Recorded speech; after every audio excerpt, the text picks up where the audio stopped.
Because even though I did not agree with Kevin Samuels, I still respected him as a black man. And I thought it was very disingenuous to see so many women and men mock his death, make fun of him in his death.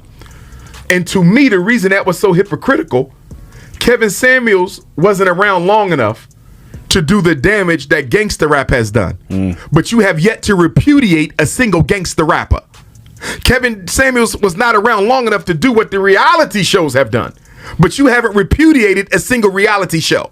One of the issues I have with us is this selective morality that we practice. If you do something wrong, I'm going to condemn you and I'm going to judge you like God himself. But if you do it, I'm going to pardon it because I like who you are and what you're doing. You know what selective morality is hypocrisy, and there's too much of it in the black community. Yeah, I agree with everything said in that clip from Dr. Umar, because you got these people who glorify all these negative aspects of the black community and call it the culture, yet you demonize somebody and celebrate their death if they're holding you accountable for the stupid things that you do. It is weird that we have all these examples of black people not holding themselves accountable for the things that they do, but when somebody like Kevin Samuels points that in front of you, holds the mirror in front of your face, you get mad, you say they hate black men and women, you celebrate them dying because you can't come to grips with the fact that a lot of the things that are being talked about, you do as a human being. You do bad things, you do things that are questionable, you do things that are not morally correct, yet you're going to sit there and say it's for the culture and it's my whole phase and it's something that we do as a society. If other people can do it, I could do it too. Not understanding that you have to hold yourself accountable for the consequences that come with it. It is weird to at least me that a dude who lost his life, presumably by the hands of a white woman who was his girlfriend, was being made fun of and told by black women because he had tweets that were not in favor of them, they're not going to care. Yet that same group of people will get mad that a black woman has posts on her social media account that are not in favor of black men, and black men see that and they say they don't care, and now it's an issue of black men hating black women. There's so much in this community that is a problem that some people are going to hear me say, and they're going to say something dumb like, oh, you're bringing these issues up to your white audience. Side note, saying that this entire group of people that watch my content is white is absolutely nonsensical. I can't even prove that they're all white. I can't prove that they're all black. I can't prove that they're all Mexican. And if you're going to sit there and make any form of content and say, I only want black people to see this, I only want white people to see this, I only want transgender people to see this, I only want gay people to see this, you're not going to have success trying to articulate a point to millions of people when you want them to see that you have a problem. And my issue with my community is the lack of accountability and the people you glorify that absolutely shatter any form of positivity in this community, which strengthens Dr. Umar's point, because if you have these favorite people that you want talking and that you only want them talking about specific things that make you feel good, you're not opening yourself up to the vast majority of the rest of the world who has a problem that your favorite celebrities are not going to talk about. Your favorite influencers are not going to bring up, because you only want to focus on positivity and you never want to focus on the negative aspects of what your community likes to have in it. You have all these moments where black people are doing something dumb and your favorite influencer, podcaster, porn star, rapper is not talking about it. And yes, after this takeoff situation, you have certain individuals saying, I'm not going to participate in something that provides a negative stereotype or a negative impact on black youth, which is a good thing. Now we need to start progressing the conversation to people and their own accountability, because all these different people who have done all these different crimes and we've all made fun of them for it and we all want them to face a consequence for it, we can't just paint a brush over it saying, oh, it was poverty, oh, it was a Ford truck malfunction, oh, it's in God's will, oh, it's because of white supremacy, oh, it's because white people always get away in the justice system. Walker's family is able to access her home on North Washtenaw. I was in tears, but what can we do? You know, see stuff everywhere, pictures of her when she got married and her brother, and just feel we miss her more. While the family gathered mementos, one of Walker's tenants was in court, charged with killing Walker on Monday. Today, a Cook County judge ordered Sandra Kololu held on no bail. I can see they're still investigating. The authorities want to have a fair trial, and in a fair trial, she's going to be locked up for a long time. I was happy with the decision today because I think this woman doesn't deserve to be in the community. Today in court, a Cook County prosecutor told the judge Walker put an eviction notice on Kololu's door Sunday, and that other tenants heard the two arguing. The basement tenant heard the defendants screaming and what sounded like a dish breaking. The basement tenant heard the victim's voice trying to calm the defendant down, and that was the last time she heard the victim's voice. The prosecutors said police were called to the house 3 times on Monday to check on Walker. The third time, discovering some of Walker's body parts in a freezer. Relatives tell us Walker called police previously to have Kolalu removed after making threats, but Kolalu resided there and was allowed to stay. It's the renters that has favor. Look what happened. If the police would have listened, our system was really there, our sister would have been alive. There are still improvements that can be made to the system and still keep it fair, because if they look at this fairly, they know this is a dangerous person. We begin tonight with an update on the weekend shooting at North Park Mall in Ridgeland. Residents across the metro still in shock after shots rang out yesterday. Ridgeland police have arrested and charged 16-year-old Zalil Deshelle Patterson for the shooting. They say she pulled a gun on a store owner, and then that owner pulled out his gun and began shooting. 3 News Side's Brendan Hall joins us live with more on this story.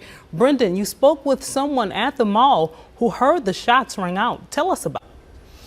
That's right, Patrice, and the person I spoke to is not only shaken up after the incident, but also frustrated about what prompted it. Before drawing her weapon, police say the 16-year-old suspect was trying to steal from a popcorn store.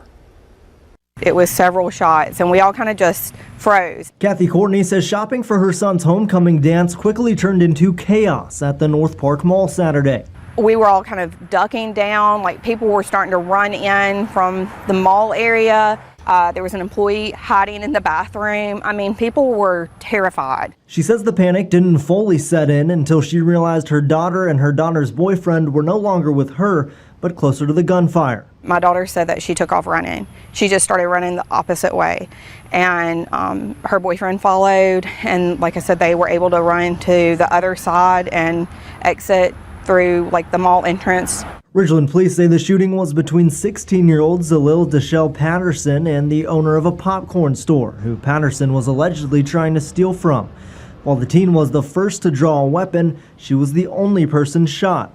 According to authorities, the store owner managed to shoot Patterson in the leg in what they are now calling self-defense. I'm really glad it was an isolated incident, but at the same time, you want to feel like safe when you're taking your family or your children somewhere like a mall. Like, you don't want to have to worry about, you know, is this safe for me to go with my family and just to buy something normal for a homecoming dance. As Saturday's scare continues playing out in her head, Courtney says she's thankful. Just thankful to be here, thankful that, you know, my children are alive, that no one that was with me was injured. North Park Mall closed after the shooting but was back open for business today. As for Patterson, Ridgeland police say she is behind bars at the Madison County Detention Center. No bond has been set at this time.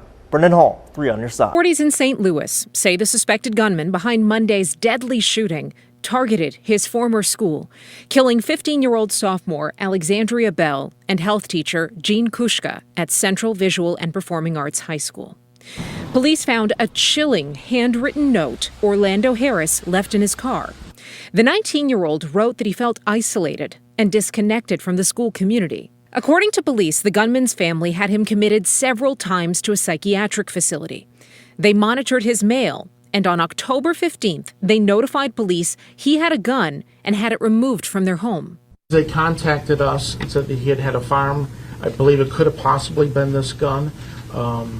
The officers in their response handed it over to somebody else, an adult who was lawfully able to possess it. But that same gun, this AR-15 style rifle, investigators believe somehow got back into his hands so he could unleash the attack on Monday. The family's fully cooperative. They're also heartbroken over this incident. They've done everything that they could possibly have done, but sometimes that's not enough. Authorities say school doors were locked and there were 7 security officers at the school when the gunman arrived, but they won't specify how he got in. They say he somehow forced his way into the building. A nearby construction crew gave arriving officers tools to break open the locked doors and quickly confront the shooter. And then pull those students to safety.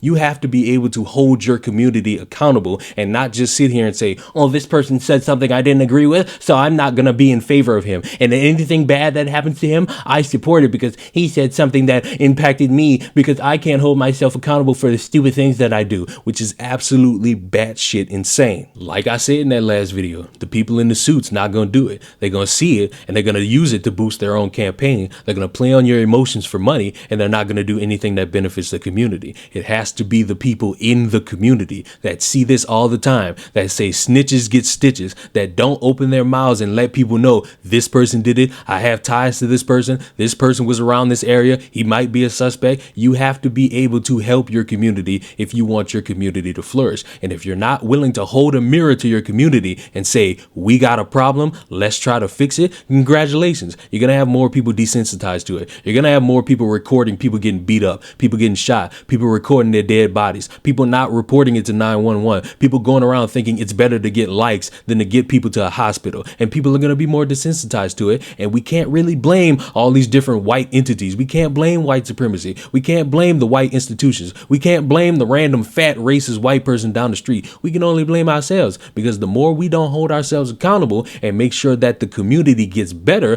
the more we're just going to have the same problem, and it's going to keep being brought up, and people are going to keep talking about it, and nobody's really going to have a solution, because you have one side over here so fixated on making sure that the other side is dumb, and vice versa, and nothing will ever get done. So the more you want to sit there and not come up with an answer and not bring the issues to the table, the more people are just going to see it and never care about anything that pertains to Black death, whether if it's a white cop doing it, a random white woman doing it, or a black person doing it to another black person. Because hey, I've been told numerous times, a black person shooting a little girl or a black man shooting a woman over a basketball game, that don't matter. That's just niggas in the hood. That's just what we do. That's poverty-stricken excuses. And yet no accountability is brought forth whatsoever, because of course, when it pertains to black on black, it doesn't matter to the community. So why should the white people care about it? Why should the Mexicans care about it? Why should the Asians care about it? If we ourselves are having to have an issue of arguing why we should care, and we're being met with people saying, oh, but the white people this and the white people that, nothing's going to change. And we're just going to have to sit here and deal with the random fact that people don't care about black lives, whether if it's a white person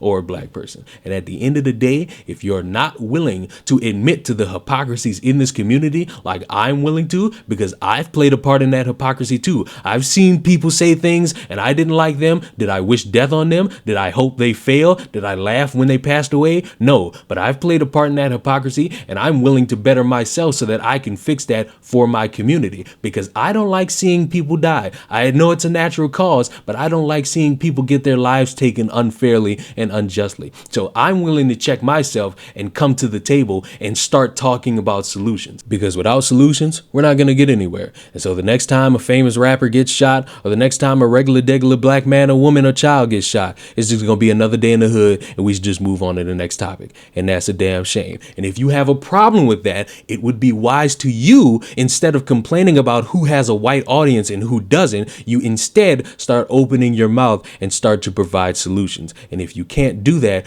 gladly get the fuck out of the way, because I ain't got time for that bullshit. Subscribe to the channel. I'll see y'all in the next one. Goodbye.